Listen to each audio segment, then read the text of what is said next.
طب احكي لي بقى ايه المكتب الغريب اللي انا كنت شفته قبل كده، كنت عامل مكتب غريب كده. انا احكي لسه لي انا قصته. يعني انا وريته لك ما بيننا، بس انا لسه ما اه نزلتوش، يعني هو ممكن هيتعرض. ايوه ده مكتبي. بجد والله. ايوه. هو تمام. لسه هينزل له فيديوهات وحاجات كده، بس هو ايوه المكتب ده اتعمل له ستراكشر. انا عاوز اعمل مكتب غريب. دي معانا شريحه. دلوقتي اهو بنشوف.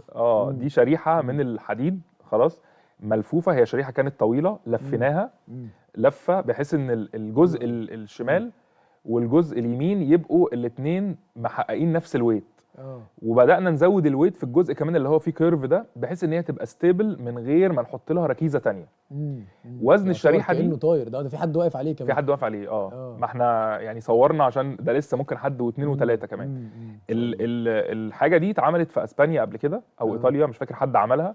وانا جيت بقى قلت ما انا عاوز اعملها اه الصراحه. فهي ما كانتش معموله مكتب، ولكن انا قلت هعملها مكتب بقى، وعملتها بابعاد تناسب المكتب. على فكره ده حجمها كبير جدا، يعني امم طوله 2 متر وشويه. اه فدي شريحه 510 كيلو ومحطوطه من غير اي حاجه. يعني انا امم رافعها على رخام عشان تبقى متاكد ان هي مش متثبته في الارض. اه وطبعا دهناها، وطبعا حوالي 12 13 راجل دخلوها، امم واوناش بقى عشان تحملها على العربيات. فالموضوع يعني لا بس شكلها صعب هي جدا. اصلا يعني متهيألي اي حد هيخش المكتب يعني هيتفاجئ. ما هو مطلوب يتعمل مكتب غريب اه يعني، طبعا عشان طبعا هو جاي يشطب عندنا، اه فلازم طبعا يلاقي حاجه غريبه. لازم يشوف حاجه فقعدت غريبه ادور على فعلا. مكاتب، لقيت مكاتب كلها شبه بعضها.